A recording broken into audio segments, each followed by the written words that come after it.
Hello everyone, this is Direwolf20 and welcome to episode 45 of Direwolf20's Let's Play series. I'm hanging out in my Botania room. I just turned on my Lunarium flower just because I want to see if I can get some other cool stuff. I'm just going to see what it gets me. I have this little mana pool here that just has a little bit of mana hanging out in it, and I figured, you know what, let's spin it up and see what's going on. I also kind of decided I wanted to... Ooh, I got a mana in a bottle. It has an acquired taste. And I also got some 10 ingots apparently. Boring stuff. Give me something good, Lunarium.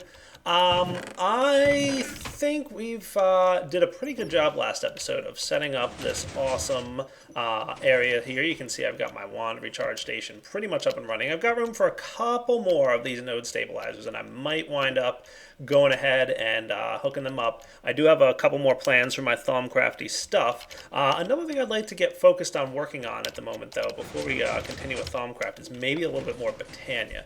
Now might be a good time to do it, because there's a few things I want to tweak and change. So I've got this cool setup here. It's working well. You can see I adjusted it, added a couple more endo flames here, and underground we still have the whole crazy redstone setup that we did early on. But I think it's time to just progress a little bit through Botania and get some access to some cool and new stuff.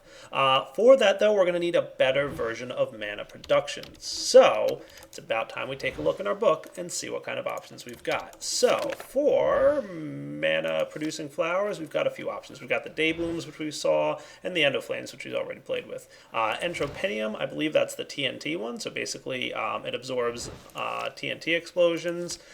This one I think can grab from food, and it works pretty much like the coal-powered one. Hydrangeas can suck up water and use them.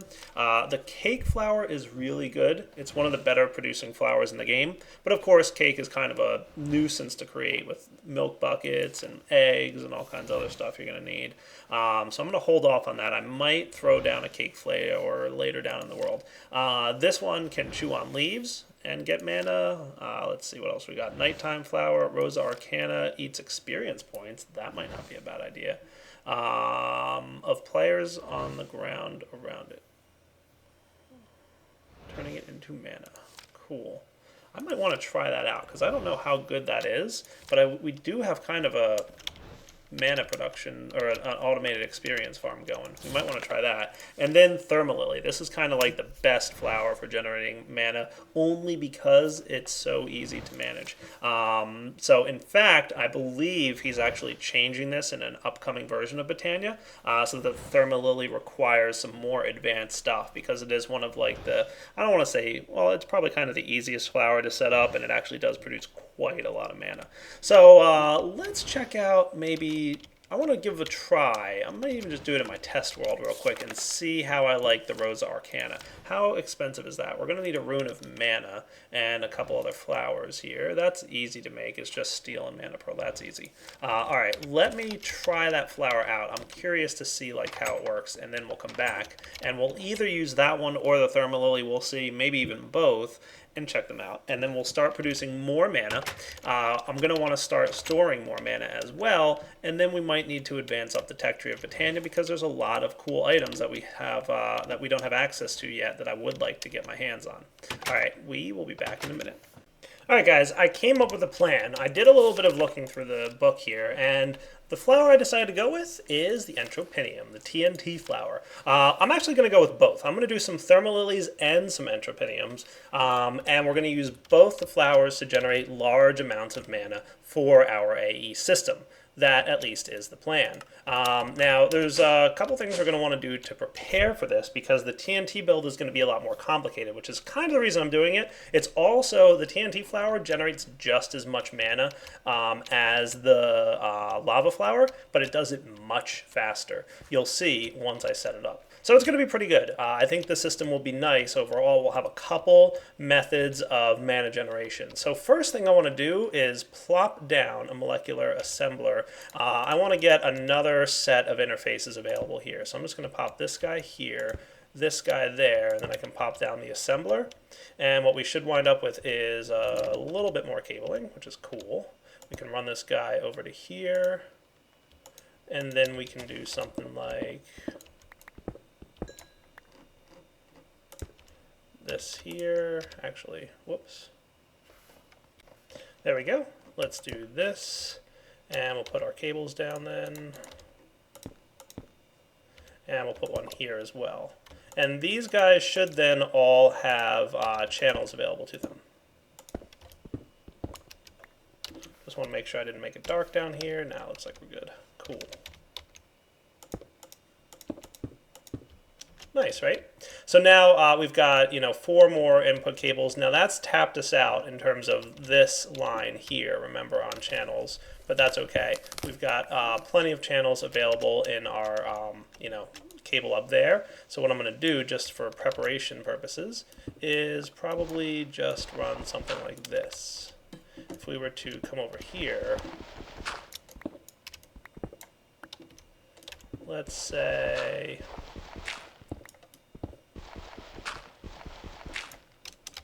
Is this dense cable? It is. Cool. Then we could just, run some smart cabling down here, for example. Let's put it over here for now. This is just for future planning.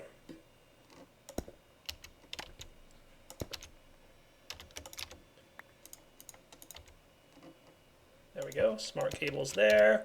And that'll go to another system that will eventually be built. Cool. The reason I want to do this is I wanted to teach the AE system here how to autocraft some components from Project Red. So the first thing we're going to want to do is snag this guy and do stone. So smooth stone, do we have any? I would hope we do somewhere. Did I ever teach my system how to make stone from cobble? Maybe not. Okay, sweet. Well, that's the first thing we're going to teach it. 1 cobble equals 1 smooth stone, and we're going to want to put it in processing mode. Encode that pattern. And then while we're at it, we can say 1 smooth stone equals 1, 2 of these guys, and encode that. And that will go into the alloy smelter interface that's responsible for just doing vanilla regular crafting stuff like glass. Cool? So those guys can go there, and then I should be able to request circuit plates. And what I'll go ahead and do is just, auto craft or auto prepare some of these things. So for example, this thing, we'll want to teach that, right? 1. What else can we do? The anode, we'll want to teach that one. We also have the cathode, which is this. So we're going to want to teach it a redstone torch. Encode that guy. And then we can do this one. And then finally we'll want the little timer pointer thingy. It's probably around here somewhere. There it is. And we'll put smooth stone on top there and encode that. And then all 5 of these can go into one of those interfaces. I'll put it in a new one. So you can see we've got a bunch of interfaces now available, 8 in total. So these guys can all go together here. And now I should be able to request any of those that I want. Sweet, right? Nice. All right, let me get a couple logic circuits, and I'm going to prepare off camera. I'm going to do this, so just so you guys are aware, but I'm going to prepare what I need for the entropinium. I'll do this one first. So I'm going to need some red mana petals and some gray and some white. We're also going to need a rune of fire, which is pretty easy. We've made those before, and a rune of wrath. What's involved in that? Earth and winter. All right, winter. Oh man, that's a complicated path to go. All right, I'm going to have to definitely craft this stuff off camera because that's a lot of things to make. So I'll be back in a few minutes once I've got, probably going to get 2 of these.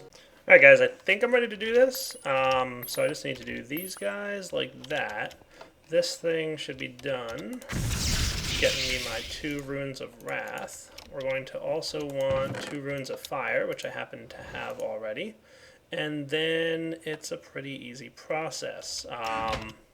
So let's just lay out our hotbar with everything. I guess I don't need to. I can do 1, 2, 3, 1, 2, 3, 1, 2, and that should be everything I need to get my entropinium. Nice. 1, 2, 1, 2, 3, 1, 2, 3. All that stuff floating around in there, and ta-da! 2 entropiniums. Nice. All right, so now that I've got these guys, we will demonstrate how they work and how we're going to use them to automate things. I think I'm going to get rid of this build because the endoflames are nice, and it's served me well thus far, but they're slow by comparison to what the entropiniums are going to do for us. Alright, so in the interest of compacting this build a little bit, I don't really think I need these guys out here anymore. By the way, anything cool come out of this? More Ender Lily seeds, that's cool. A little bit of a knowledge fragment, iridium ore from industrial craft, not terrible. But I don't think I need this stuff out here anymore, so I'm going to ditch this mana spreader. I don't really need him at the moment. Come here, you, and this thing as well, and I'll put away the lens, and I actually made another mana fragment, or a spreader thing, because I was going to use it, but now I guess I don't need it anymore, so I'll just leave it in there as well. So what I'm going to want is 2 mana spreaders, and I'm actually going to, well, do I want to move these guys while I'm here? Probably. So I'm going to get rid of this thing. I don't really need him, and I don't need him anymore. And for now, you guys can go in there, and I'll move you later, hopefully. I don't forget. Okay, you guys are coming with me.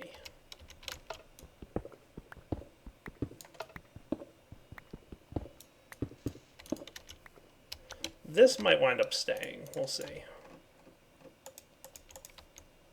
But for now, let's get this set up the way I want it. So first things first, mana spreader here and here.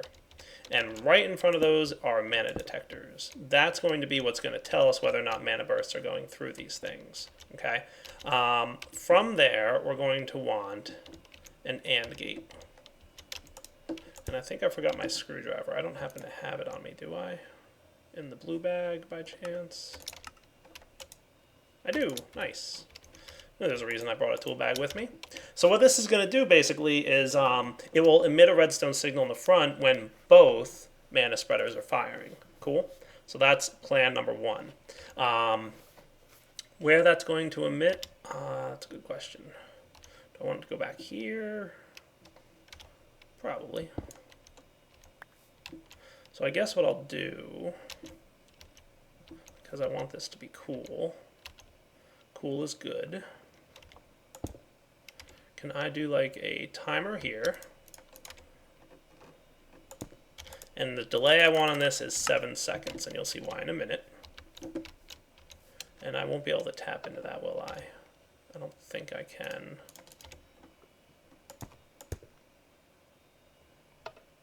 Nope. Alright, let me sleep through the night here anyway, and then I'll come back and might have to just tweak this a little bit.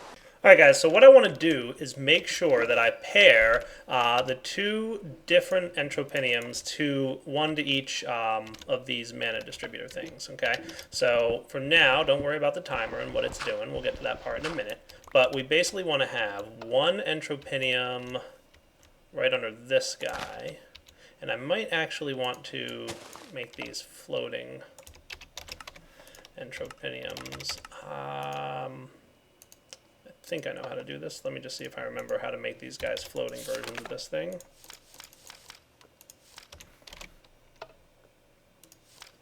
Yeah, let's see. 2 glowstone, pasture seeds, and dirt. Okay. I might have some shears on me. I do not. Alright, so pasture seeds, 1, 2, and we can put this stuff away, and I believe it's just a regular old crafting table of pasture seeds, entropinium, and dirt. Alright, so I think what I actually have to do is grab 2 of these first, and turn them into the glowing version of it, and then do the pasture seeds, and then I can combine them. Hey, where'd you come from? That was sneaky. Trying to demonstrate something here, zombie. One of these days I'll clean up this area so zombies don't spawn, but for now, this will suffice. Alright, so I've got the floating versions of these, which the good news about that is they don't actually have to exist on dirt. The reason I want that is specifically because I actually want them to sit on obsidian, because we're going to be dealing with explosions. Now, the good news that I have for you guys is that if the flower absorbs the explosion, there won't be any terrain damage. The The bad news is that if it doesn't, for example, if the flower already has mana in it, or it's already operating, or some of those effects, you'll basically wind up with a regular old explosion. So I'm going to do a few things to try and prevent against that. But, just for now, keep in mind that, there's a potential for terrain damage. So that's why I'm just going to toss down some obsidian here just to help protect things a little bit.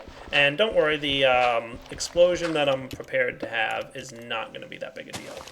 But floating flowers, so we can use obsidian. Cool, right? Plus, they look awesome. All right, so what we're going to have here then is make sure that we have it bound correctly. So what we want to do is change this to bind mode, and then shift right click here, and shift right click into the mana spreader. And that should ensure that it's bound to the mana spreader properly. And I just want to make sure if I can get a good angle on it. Yeah, well, we'll find out soon enough. There we go. That's what I want. Yeah. You'll see that little mana burst thing when you shift right click on the mana spreader, and that'll let you know that you've definitely bound it correctly. So the way this works is create an explosion nearby, and we're going to go get some TNT. Now, I've come up with a neat little trick that I think will make things a little bit easier for us. Now, the downside to this is it's going to generate slightly less mana, but it will generate some mana, and it's going to be a little bit easier on our gunpowder reserves because we don't have a lot of that at the moment, right? So let's check out TNT options. The good news is that tiny TNT can be made with nether quartz and gunpowder. So I'm going to get, like, I don't know, half a stack of these guys, just for demonstration purposes, and we'll see how good of a job tiny TNT can do. There we go. And let's pop back over to here. So check this guy out. Remember how slow our mana reserves were earlier? And how, So first things first is the TNT won't cause any terrain damage. One of these flowers will absorb him and start doing mana bursts. Look how much mana it's producing. It's like a huge amount of mana going into that thing. Pretty cool, right? While I'm in bind mode here, by the way, I should bind this spreader to this guy. There we go. Nice. So look at that. Massive amounts of mana gets produced from the entropinium. It's actually a pretty nice amount. TNT is awesome. That's all I have to say. So let's automate this thing, shall we? So what I want to do is probably have something like this. I think, and I'm not positive, but I think this might actually be a good spot to place my autonomous activator. Okay, and we'll just put some red alloy wire straight into here. That might transfer the charge to the TNT. Let's find out.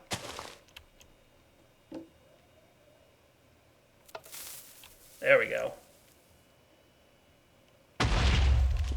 Cool. So I'm going to set this guy to run on a high signal, and I'm going to wait for the mana burst to finish up here, and I'll show you how this works in just a minute. All right, so let's check it out. What we should wind up with, and I'm actually going to, well, I'll leave those guys out there. It's not too big of a problem. We've got an AND gate here, right? And both of these have to be on in order to stop the timer from spinning. So when they're both on, it'll emit a redstone signal in the front, stopping the timer from spinning. The timer is set to 7 seconds. So what we're going to do is we're going to place all of our tiny TNT in here. And what should happen is when it ticks, it'll deploy and activate the TNT at the same time. 7 seconds later, it's going to do it again because both are not running at the moment. But watch what happens when the second one goes. See how both are generating a signal? Now this is the problem that I had in my single player world a little bit, so we're going to want to try and solve this. 7 seconds worked for me in the single player world, and you hear that ding sound, that means it didn't work. So now, see how they're synchronized? So they're kind of synchronized. I might need to tweak the timing a little bit. But the good news is we didn't really lose anything because tiny TNT doesn't cause much damage. And because we've got obsidian everywhere, we're kind of all right. I might even replace this dirt block with obsidian, just to be safe. So the only thing we have to worry about is that timing aspect, which I had working in my single player world and test world, and it didn't work. So let me just tweak that a little bit. All right, I'm testing 6.5 seconds delay between deploying TNT. So there's one, and that one's running. Deploy the next one 6.5 seconds later, and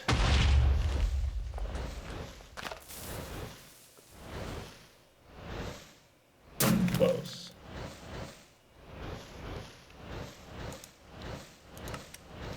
Let's get the TNT out of there.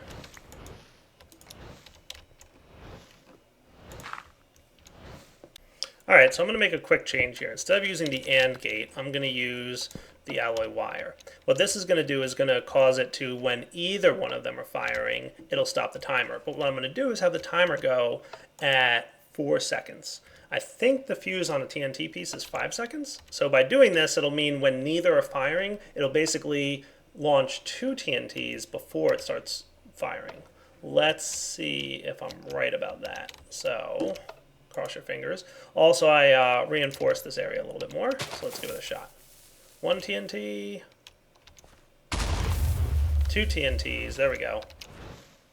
And you'll notice now that both mana bursts are firing, so that's good. Yeah, that's what I want to see. Actually, I'm starting to consider on why we might have had the problem here, but I think we're all right for now. So see how it's constantly stopping the timer from going? So 4 seconds was actually the perfect timing. Looks like it's a 4-second fuse because it deployed just after the explosion occurred. So that's kind of perfect. So we're actually kind of wasting mana right now. Let me see if you're in mana sparing mode. Yes. All this mana is probably going to waste. Well, actually no, maybe not. How's your mana pool status? Alright, you're good, yeah. Nice, right? So then once the last mana burst comes out of the last one, we can see that we start doing this again. 1, and then another one goes, and that works pretty well. Neat, right? So it'll basically let 2 TNT go every time both are off. But both have to be off before it'll let the 2 TNT go. So that works. Nice. So we do get a ton of mana from this. The downside, of course, is that we need a good renewable supply of gunpowder, which we don't have yet. But we will soon. I promise.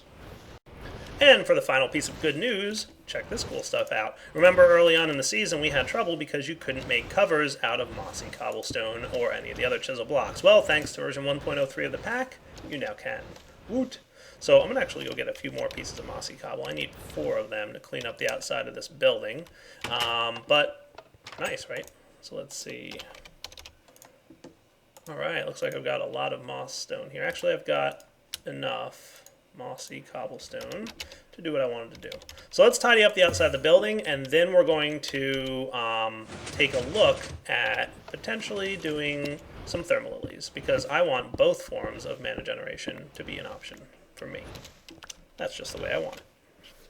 Oh yeah, I almost forgot, but there's actually one more thing I wanted to do here, and that involves the following. We're going to want a AND gate here so that we can disable this thing when we want to. So that is not an AND gate, that is a NOT gate. We want an AND gate here so we can disable this thing when we want to. And we want him to basically have that disabled so that we need both conditions to be met in order for this thing to work. So what I'm going to want then is probably this redstone dust, instead of down there, up here. And then NOT gate this thing into that. Cool. And then we can do this. So you notice how, because there's no redstone signal coming through here, it's no longer dropping TNT, even though we still have some. So all we have to do is connect this once more, and now it will start dropping TNT again, at least until the mana thing there is considered full. At least it should be working. All right. Dire derp. Don't mind me. Actually, I'm going to need a cover strip there too, just to block those things from connecting. So I'll set that up, and then we'll get to thermal lilies once I come back in a moment. Oh hey, speaking of, we just finished filling up the mana pool, it looks like, at least to the point where it will no longer accept any more mana, because you can see the redstone power is on here, so that means the timer will no longer cause TNT to come out. But as soon as we use up some of the mana, it will. So just similar to the function we had before, and I might want to add some kind of manual shutoff for TNT. I might do that up there. I don't know. I might want something to automatically turn off the TNT disposal. But let's get the thermalilies done. So I'm going to need thermalilies. They are not terribly easy to make right now, and they're going to get harder pretty soon. I'm going to want 8 of these guys. So we're going to need runes of fire and earth. Okay, and since I want 8 of them, we're going to want 8 runes of fire and runes of earth. So we've got a little bit of work to do. I'll be back once I've got everything ready. Okay guys, we're finishing up the last of these things here. And did I pick up that thing? I guess I did. There we go. So that should be 9 of each of these. So that's good news. And then it should be just a simple matter of 1 of each going into the pot. So 1, 2, 3, 4, 5, thermalily. Nice. I'm going to get the rest of these and then turn them into floating thermalilies. Alright, floating thermalily time. Let's see. This goes here with these guys, gets me floating blue flowers, and then I can combine them with thermalilies, floating thermalilies, times 8. So where are we going to get lava from? We already have a lava source, don't we? We're not going to use it. Nope, I want to do fun things. And reusing stuff we already have, not as much fun. So I could use this lava source, but I'm going to do something slightly cooler.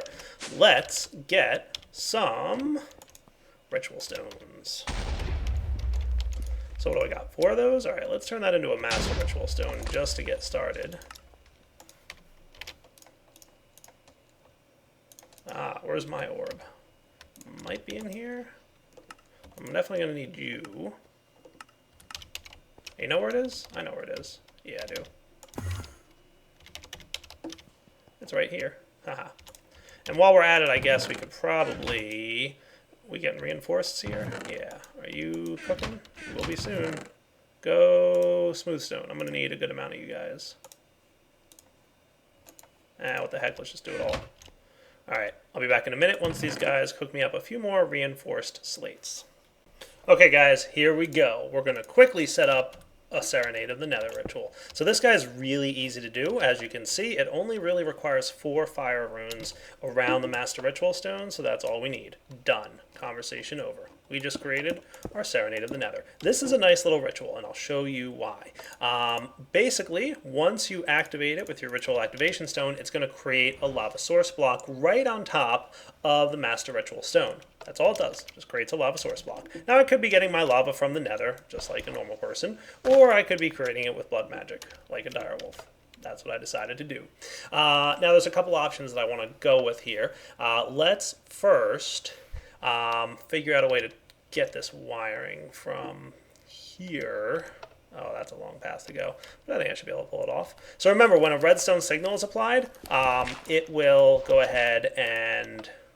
Let's see, actually, I want to make sure I get the right thing. I guess what I should do is move this. So remember, when a redstone signal is applied to a ritual, it's going to...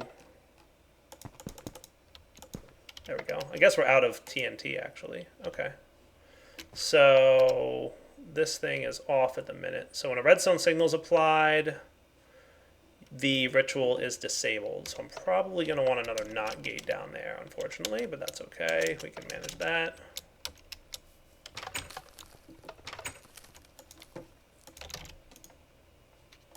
Let's get one NOT gate. Just makes things easier. And we're going to want the thermal lilies to be placed around the ritual. The reason I definitely want floating thermal lilies is because I can now place all 8. Cool. And then I made some thickened glass to go over it so we can kind of always see what's going on down there. And then I'm going to have right on top of this, I'm going to get another mana spreader. And it's a good thing I made it earlier. I want that phantom lens. Where is it? There it is. And he is going to sit right probably here. And we're going to bind him. In bind mode, we're going to bind you to there. And you should have no problem firing at it, provided that I place the phantom lens on there, meaning it can fire through a block. Cool. So I guess the only other thing left now is to run a red alloy wire down here, like so. Red alloy wire. So what's going to happen is we're going to disable the creation of lava through blood magic whenever we have enough mana in the tank. So we'll leave this guy here. So the ritual stone should be right here. Okay, so we'll run this along here. And maybe even put a little bit of light down here so you guys can see what I'm doing. So we're going to hit the ritual stone, right? And then we're just going to run probably up here, here. There we go.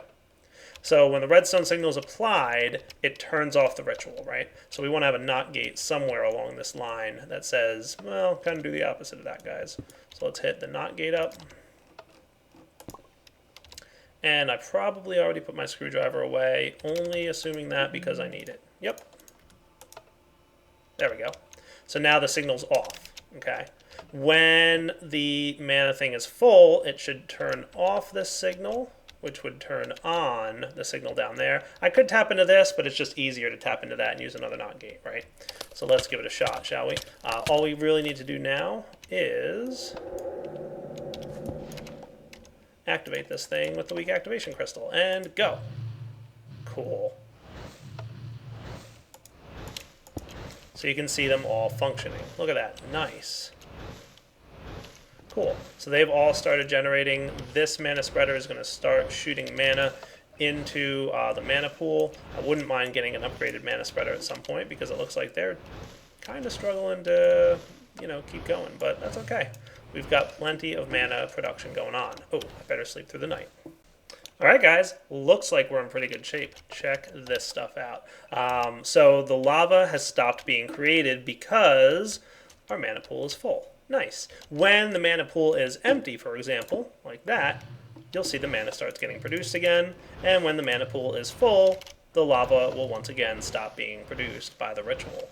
Nice. So with that, I think we have a pretty finalized build. So we have two options for the creation of mana. The TNT, in my opinion, is faster and better, but it's obviously more difficult to get than lava is. But once we have an automated farm where we can get as many creeper kills as we want, we can have tons and tons of gunpowder, TNT is going to become less of a problem for us. So long story short, we have two options for generating mana.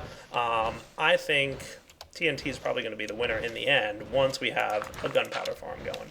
So for now, Direwolf20 signing off. Hope you guys enjoyed the episode. The production of mana is significantly increased and much more automated because no longer do I have to bring coal in here. No longer is the production of mana slow because those coal producing ones are pretty slow. They're early game. They're meant to be slow. The lava and TNT ones are definitely better.